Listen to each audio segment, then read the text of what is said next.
सभी दर्शकों को मेरा हृदय से प्रणाम। मैं आज इस प्रकृति के वातावरण में बैठा हूँ। मैं आज ही नहीं, रोज ही बैठता हूँ। और मेरे एक समूह में मैंने एक पोस्ट डाली थी कि सभी ध्यानियों ने कहा कि शून्य हो जाओ। तो उन्होंने प्रश्न किया, किसी डीपी अविनाशी हैं कोई, तो उन्होंने कहा कि शून्य कैसे हो जाए। देखो, सबसे पहले एक बात, मैं विज्ञान की बात से शुरू करूंगा।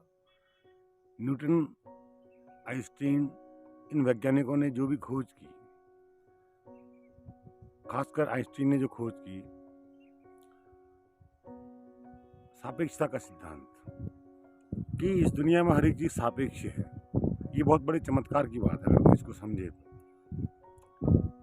समय गति के सापेक्ष है। अगर गति ना हो तो समय भी ना हो। अगर कोई स्टार सिस्टम में कोई गति ना हो तो समय भी नहीं होगा। सापेक्ष है। उसी प्रकार से धन और ऋण है। धन एक है तो ऋण एक भी है, अगर धन एक नहीं है तो ऋण एक भी नहीं है। आप पॉजिटिव होने की सोचते हो, धन एक होने की सोचते हो, तो नेगेटिव कौन होगा? नेगेटिव भी आपको ही होना पड़ेगा। धन में अगर आप गति कर रहे हो तो ऋण में भी आपको गति करनी ही पड़ेगी, तभी आप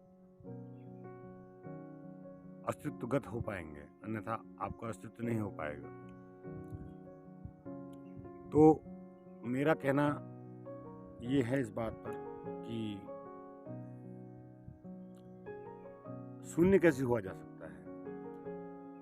अब आप कहाँ पर खड़े हैं इस पर निर्भर करता है कि आपकी सापेक्षता कहाँ पर है, आप कहाँ से यात्रा शुरू करते हैं। एक छोटा बच्चा होता है, LKG UKG करते हुए कक्षा 1 में जाता है, फिर वो अन्य कक्षाओं को पढ़ता है, तो उसी प्रकार से उसको ज्ञान मिलता है। और अध्यात्म में भी वही है कि आपको शून्य होना है, तो आप ये देखिए कि आप धनात्मक रूप से कितने अंकों में पहुंच गए हैं, ऋणात्मक रूप से आप कितने अंकों में पहुंच गए हैं।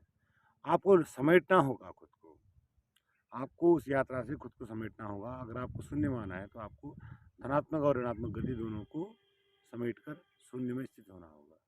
स्वस्थित जिसे कहते हैं, स्वस्थ कहते हैं। जब आप स्वस्थ हो जाएंगे, स्वयं में स्थित हो जाएंगे, तो आप शून्य हो जाएंगे। जब भी आप भूतकाल भविष्यकाल में यात्रा करते हैं तो आप धन या ऋण में यात्रा करते हैं, आप विशुद्ध वर्तमान में नहीं रहते। आप अपने मन की गति को पहचानिए। आपका मन हमेशा धनात्मक और ऋणात्मक गति करते रहता है।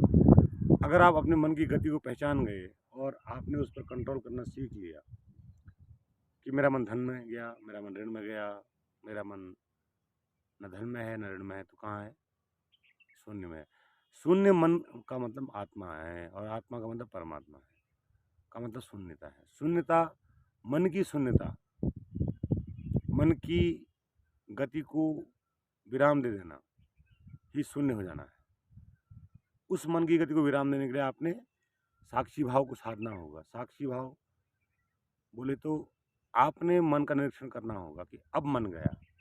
आपका मन मीठा खाने को है, आपको शुगर है, आपका मन मीठा खाने को गया। आपका मन, आपको पाइल्स है, आपका मन चटपटा खाने को गया। आपको कोई दिक्कत नहीं है, फिर भी आपका मन जा रहा है। आपका शरीर मोटा होता जा रहा है, फालतू आप खाते जा रहे हैं, आपका मन है जो खाने को मन कर रहा है, अच्छा मीट मांस और न जाने क्या क्या। तो इस मन की गति को आप पकड़ें, देखें और उसको रोकने का प्रयास करें थोड़ी देर के लिए। न जाओ, न करो अपने मन की, न बनो अपने मन के गुलाम थोड़ी देर के लिए। धीरे धीरे आपको मन की जो कहानी है समझ में आने लगेगी। जब मन आपका छुपने लगेगा आपसे, कि आप साक्षी होकर उसे देख रहे हैं, और मन आपका छुपने लगेगा कि ये तो देखने लगा मुझे, अब तक तो ये मेरा गुलाम था और अब ये मुझे देखने लगा, वॉच करने लगा, तो अब मैं अपने मन की नहीं कर पाऊँगा। तो वो भी एक सिमट जाता है, सहम जाता है, किसी आत्मा के कोने में दुबक जाता है। अगर आपने अपने मन की नहीं करी तो, अगर आपने मन की करी तो फिर वही हावी रहता है और आप गायब हो जाते हैं। तो आपका होना ही शून्य होना है। विशुद्ध रूप से आपका होना ही शून्य होना है। मन के साथ आपका होना संसार है, मन के बिना आपका होना वैकुंठ है, मोक्ष है, परम पद है। ये किताबी बात हो सकती है, क्योंकि किताब भी क्या कहेगी, वेद शास्त्र क्या कहेंगे, पुराण क्या कहेगा, यही तो कहेगा। तत्व ज्ञान की बात करेगा, या नौ दर्शनों की बात करेगा, या तत्व मीमांसा, ज्ञान मीमांसा, ये सब बातें करेगा। वो सब बताने के अलग अलग ढंग हैं।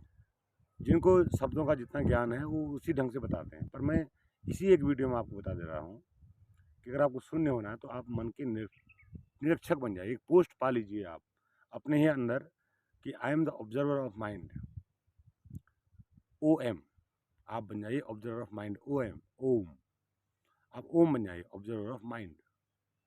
तो जैसे आप ओम बनेंगे, ऑब्जर्वर ऑफ माइंड बनेंगे, आप इस पोस्ट में चले जाएंगे, तो आपका काम होगा, आपकी ड्यूटी होगी कि आपको प्रतिपल मन का निरीक्षण करना है, देखना है मन को।